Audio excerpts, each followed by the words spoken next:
Hello everyone, welcome to Lukman IS. Today we are going to have the Hindu analysis of 3rd November 2020. So let us see which are the important articles straight away from today's The Hindu newspaper. These are the important articles. Let us try to understand them from men's perspective as well as prelims perspective. First article on page number 6, editorial page, back to school. The context of the article here, it is talking about the reopening of schools. Now the central government has given the guidelines, and accordingly some states have decided to reopen the school, while some other states are pretty much cautious still now, and they are let's say worry about the festive season that is going to happen and the winter season, and therefore they are playing the game of, we can say, wait and watch. So which are these states? Let us try to understand, and what cautions should be adopted while reopening the schools. This is what the article is talking about. Okay, so yes, reopening of schools in India. The most significant aspect of continued unlocking of public activity during the COVID-19 pandemic is decision of many states to reopen schools in November.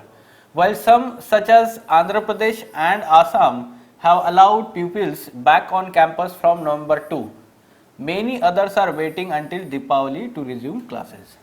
Okay, so attendance at school remains voluntary since the center's guidelines, which now extend until the end of November, specifically says that the parents can decide what their wards should do.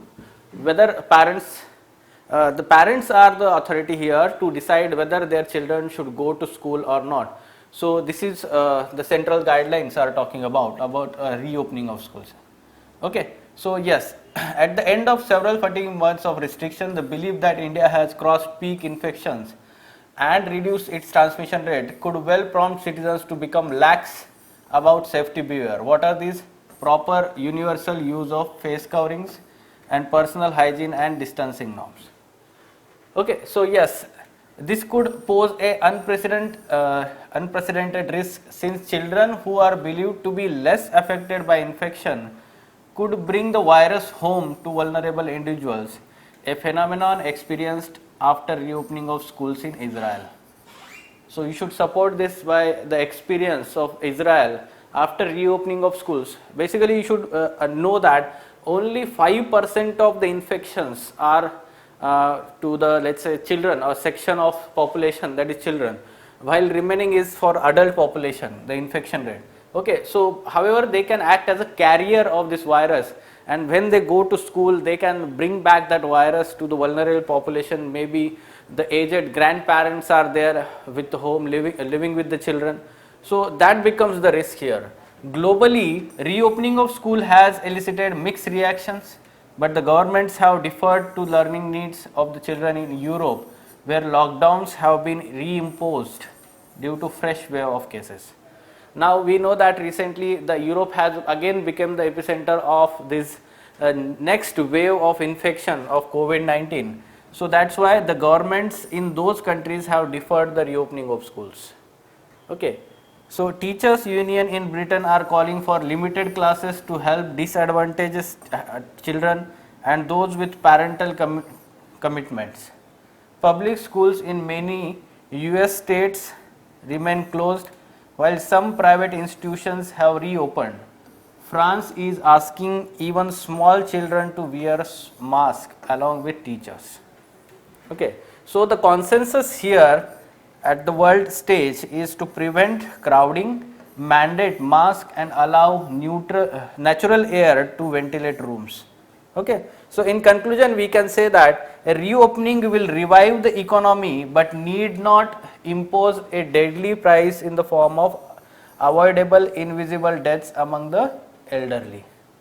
Okay, so this is what the article is talking about, that the children may bring back that virus at home, and the vulnerable population at home may be at very high risk because of this phenomenon. Okay, so we should be very careful, and these things like prevent crowding, mandate mask, and allow natural air to ventilate room, this is very important even when we reopen our schools. Next article, yes, very important, we can say, written by Krishna Kumar, former chairman of or director of NCRT. So yes, the article, context of the article, it is talking about there has been continuously neglect on decentralization of education. Rather, there has been always focus from, let's say, centralizing tendency in some kind of regulation of education or overall like uniform standards and all these things which are imposed from the central on the states, and we can say provinces here, or regional aspects we can say.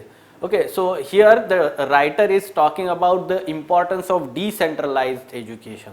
Okay, so this is somehow directly not relevant to our examination, direct question nahi aayega. However, we need to know that aspect also to include in essay paper, or even one aspect in your GS2 HRD and governance. So yes, let us understand what is given in this article.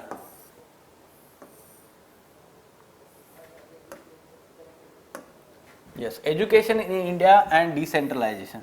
So yes, for education to fulfill its social role, it must respond to the specific milieu in which the young are growing up. So basically it is talking about the local environment in which the children are learning. Okay, so especially we can say that the local language or vernacular language that the children are well acquainted at the early age of their education. So that becomes very important. The education in that language, that environment, that should be provided. India has sufficient experience of attempt made from the national level to influence the systemic realities on the ground. तो ये बहुत सारा हुआ है कि national level से, for since starts like Kothari Commission and the national education policies which are focusing on centralized regulation, centralized we can say curriculum system, or even they have started, though there was the education was in state list. However, over the period of time, the central government felt that the education should be also part of or subject under the union government, and therefore the education subject was brought by, into the concurrent list. Okay, from state list to concurrent list through 42nd Amendment Act 1976. So ये सारे development it suggests that there is some kind of centralizing tendency, rather there is a need of decentralization here.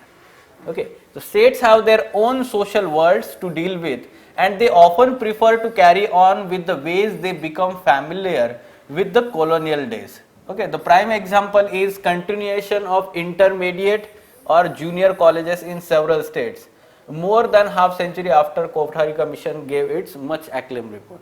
Okay, so this was present during the colonial times. Even states like Maharashtra or other states, they have this intermediate or junior college.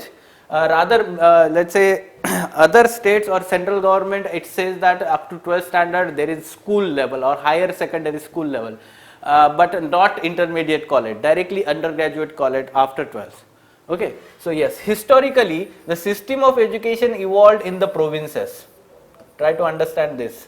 Okay, 100 years ago, Central Advisory Board of Education was created to coordinate regional responses to common issues. The board served mainly as discussion forum.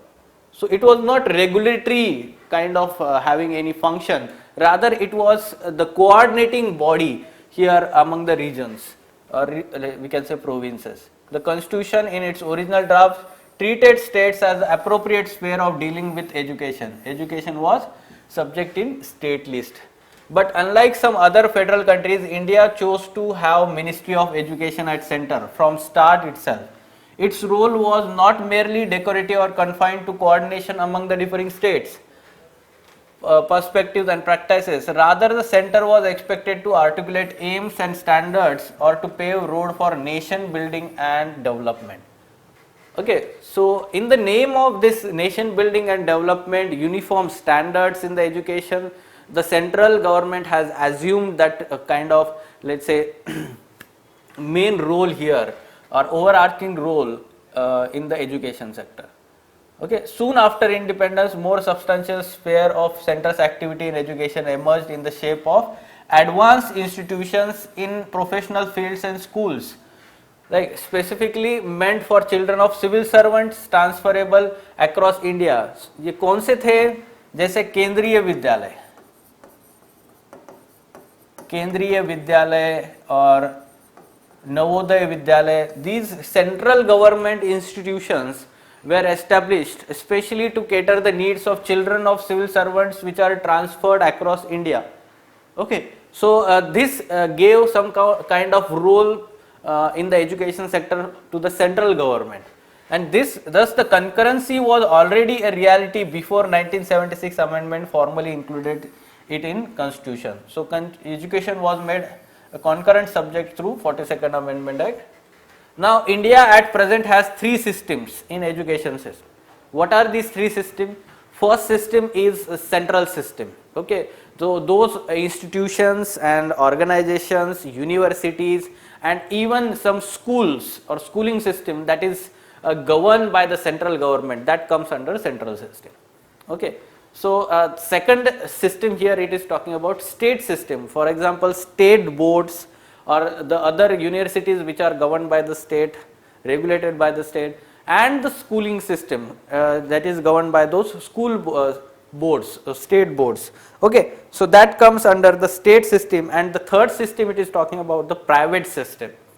Okay, so it has some kind of autonomy, or directly the privatization is more focused in that part, and some kind of international standards and international levels, or we can say a kind of international community that is present in India in education sector. This is called the third sector. Okay, so third system we can say that, not sector specifically.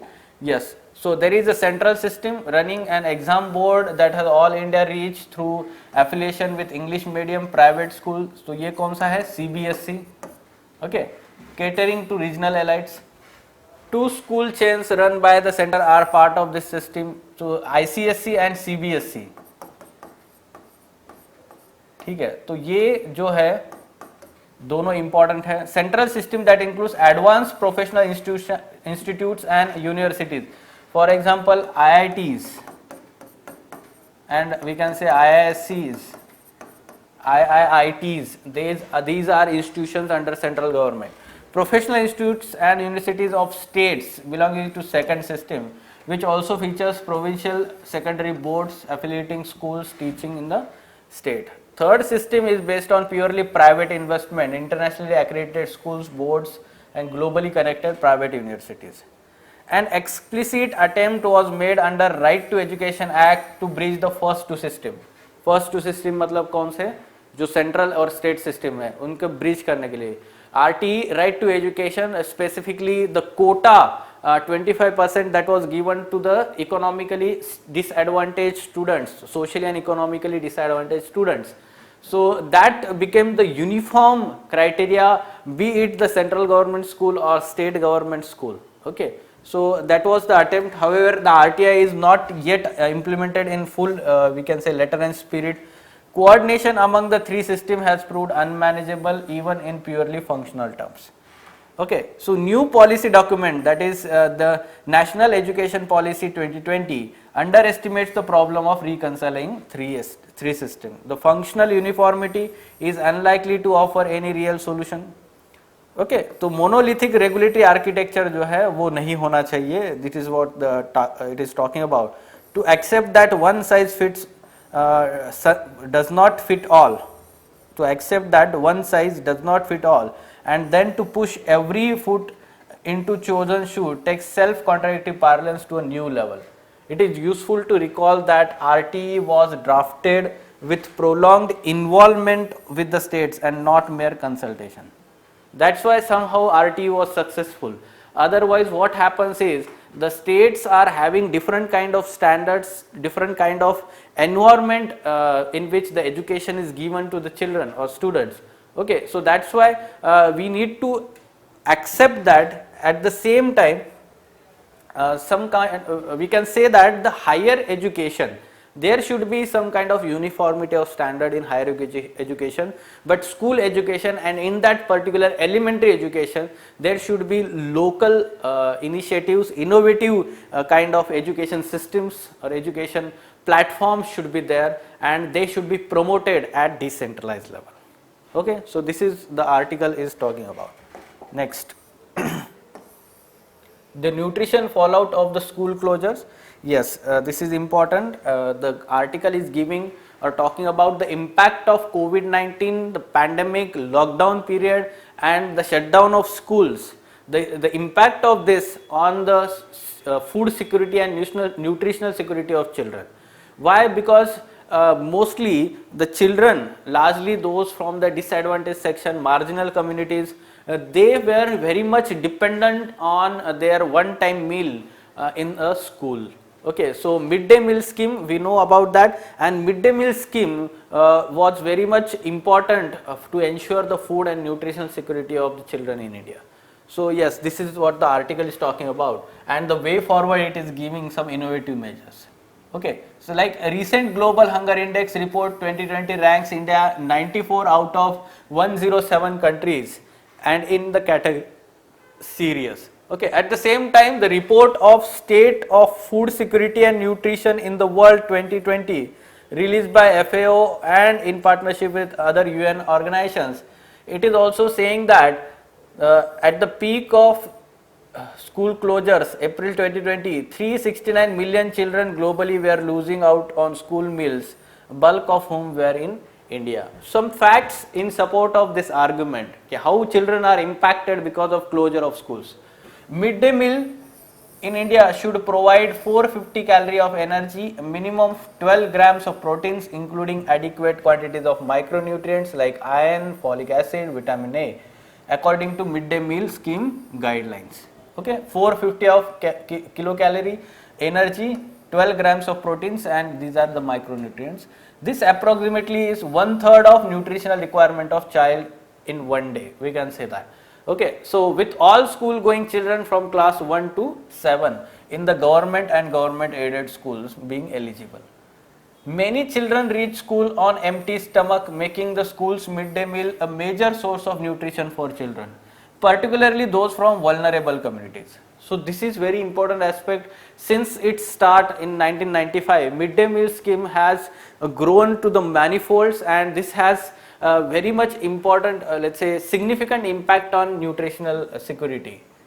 In orders in March and April, the government of India announced that the usual hot cooked midday meal or an equivalent food security allowance or dry ration would be provided to all eligible school going children even during vacation.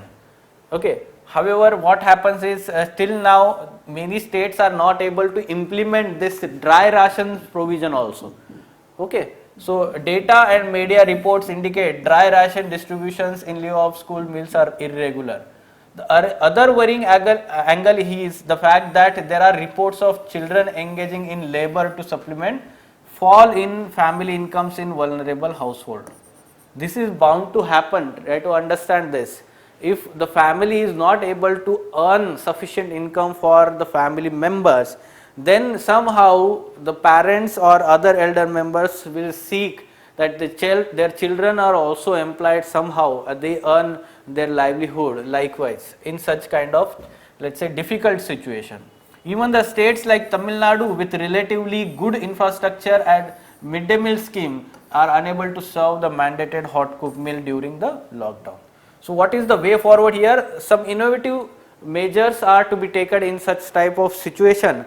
As we know that to ensure the midday meal scheme, what is important is that states are required to buy these food grains from the FCI, Food Corporation of India, and the FCI, then the transport of foods and all these things are required, food grains, and therefore the innovative solution should be like linking the local farmers to those local schools in the midday meal scheme. Okay. So for example, a livelihood model that links local smallholder farmers with the midday meal scheme system for supply of cereals, vegetables and eggs while meeting protein and hidden hunger needs, which would diversify production and farming systems, transform rural livelihoods and local economy, and fulfill Atmanirbhar Poshan. Okay. So this is a very good solution. There are also new initiatives such as school nutrition or kitchen garden under midday meal scheme to provide fresh vegetables for midday meal. This is also in what you can say implementation. Besides ensuring this, the functional hot meals can be provided to eligible children with a plan to prepare and distribute meal in school midday meal scheme center. This is similar to free urban canteens or community kitchens for elderly and others. Locally produced vegetables and fruits may be added to midday meal scheme. Okay. At the same time, distribution of eggs wherever it is possible.